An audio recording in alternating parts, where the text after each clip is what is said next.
Narito na naman tayo para sa isang napaka-sweet at nakakakilig na love story nila Kalingap Edu at Ate Viancy. Tulad mo ay aking makilala.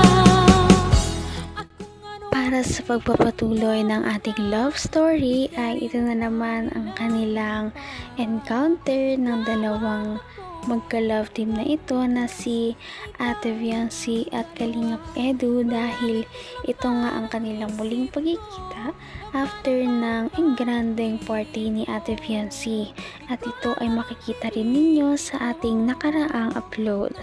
Sa kanilang pagkikita naman ngayon ay nagkamustahan lamang sila ng mga nangyayari sa kanilang mga buhay. At si Ate Viancy nga ay nabisi sa kanyang mga schoolworks at talagang pinagpursigihan niya ang kanyang pag-aaral. Sa kabilang banda naman, si Kalingap Edu ay naging busy din naman sa kanyang mga beneficiaries at mga pag-i-scout nila. Ang nais ko lang. Hindi ko alam kasi kung gising pa ako nun eh. Ay. Hindi niyo po pala yung nakakalimutan. Ha? Hindi ko makakalimutan. Siyempre nakakagulat eh. Tapos doon pa sinabi. Ang lakas ng loob mo. Lakas ng loob mo talaga. Doon ka pa talaga. Pero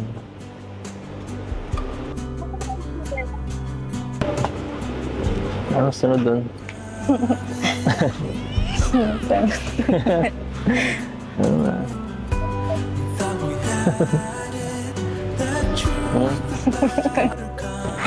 Ano?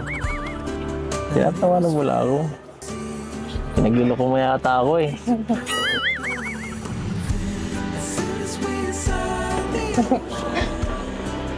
Mahal kita, mahal.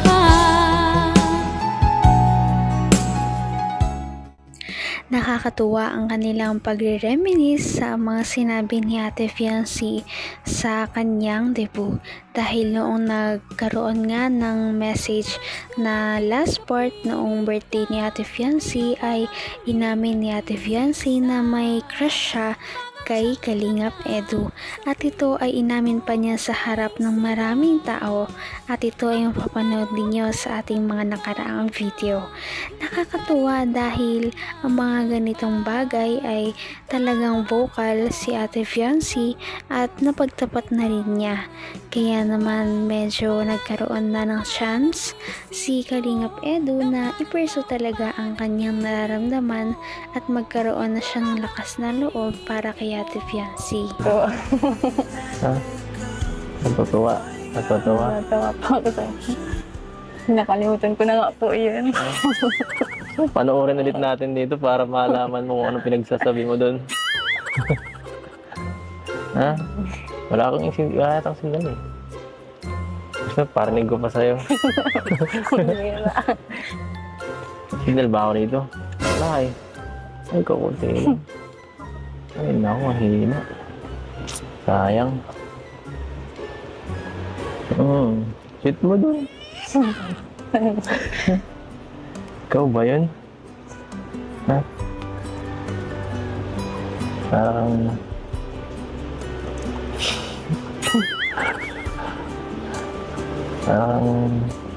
pero ano, grabe.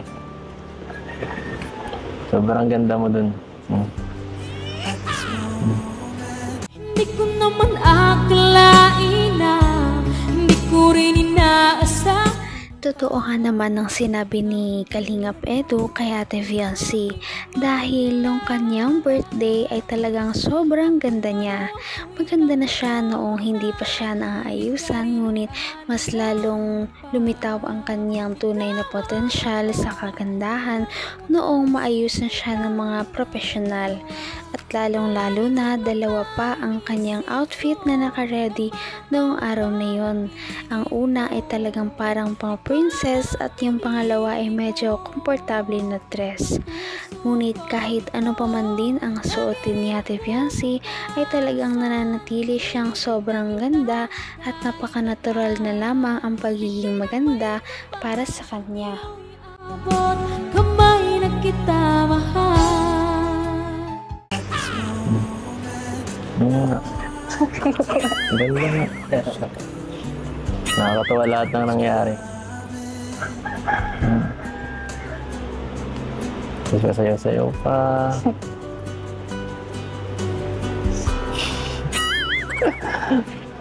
Bakanta-kanta pa.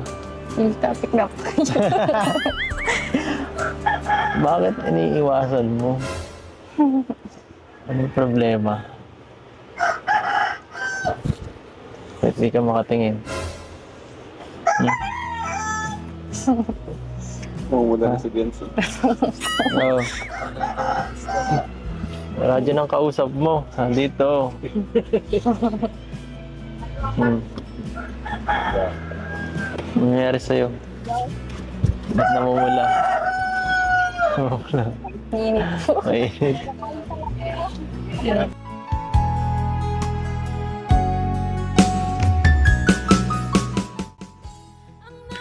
Inaasar lamang ni Kalingap Edu si Ate Fiancy sa mga sinabi niya noong kanyang birthday party. Siguro ito ay dala na rin talaga ng saya na kanyang nararamdaman noong kanyang birthday, kaya ang lahat ng kanyang nararamdaman ay talagang sinabi na niya. Ngunit okay lang naman yon, dahil kung yun talaga ang kanyang tunay na nararamdaman ay okay lang yon na sabihin, dahil kung totoo naman talaga na may gusto na nga siya at nahulog na rin talaga siya kay Kalingap Edu, ay wala talaga tayong magagawa doon. Kaya okay lamang yun, at least ay nasabi na niya ang kanyang nararamdaman at hindi na ito mabigat sa kanyang loob. At dahil naman dito, nagkaroon ng lakas ng loob si Kalingap Edu sa kanyang panliligaw. Ay nako, makita na ba ako sa dugo mo? Oo. Ano? Kayo po ang bahala. Ay. Nakadalawang birthday ka naman nun eh. Nakadalawang birthday ka rin naman nun, di ba? Hindi yun. Pang 18 mo yung pangalawa.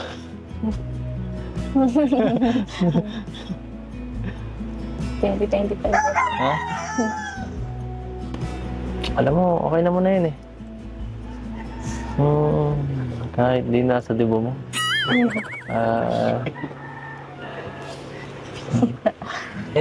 Wala namang napahirapan lang natin na isa't isa pag ganito. Tiis ng tiis, no? Oo. Hindi ka rin nag-alilangan pa.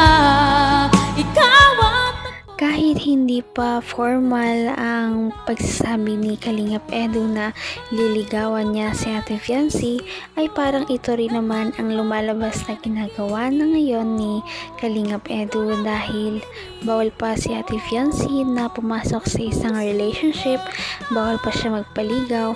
Ngayon ay hindi niya muna ito sinasabi, ngunit alam naman natin na nag-start na siya magpakita ng interes at pag-aalala sa dalaga. Kaya naman konti na lamang ang ating hahantayin, dahil malapit na rin naman ang debut ni Ate Fiancy. Kaya konting tiis na lamang sa kanyang mga supporters at fans ay lalayag na rin ang kanilang ship, at ito ay ating haabangan. Napaka-sweet talaga nila at napakabait ng tambalang ito, kaya maraming sumusuporta. Kaya naman, sana ipatuloy natin silang suportahan at mahalin si Fiancy, si Kalingap Edu at ang Kalingap team. Yan lamang at maraming salamat sa panonood. Abangan natin kung magkakatuluyan ba talaga si Kalingap Edu at Fiancy. Hanggang sa muli. Bye! ngayon'y abot